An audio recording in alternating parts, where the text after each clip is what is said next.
So the practice of mindfulness and meditation can be seen as like a gradual deconstruction of your experience.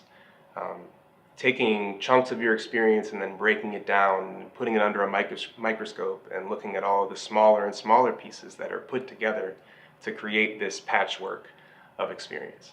And this can be applied to emotion in our lives. Our experience of emotion informs the quality of really the way that you live on a day-to-day basis.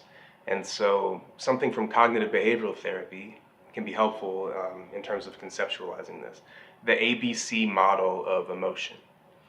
And so you can see A as the situation, whatever has happened or is happening in the moment, and then C as your reaction, your response, your emotion that has come as a consequence of A, or at least that's how we see it. And so there is a middle step to that, but we might get caught in seeing A and C as being completely attached and automatic. A happens, C happens.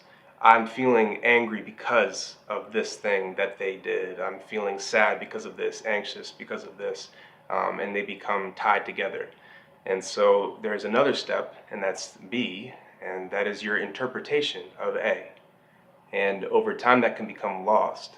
And the interpretation can become so automatic that we even forget that we're making interpretation. And so in mindfulness practice, you can gradually become more and more aware of that step of B, of how you are interpreting your experience. An example is you could be walking down the street and someone walks past you, and this is a person that you are pretty good friends with, but maybe haven't seen in a while, and they walk right past you on the street and they don't say anything to you, they just keep walking. So that's A, that's the situation, that's what's happened. And then C could be very different for different people. You could become angry, why didn't he say anything? You could be anxious, worrying about what you might have done or said to make this person ignore you. You could be sad about it.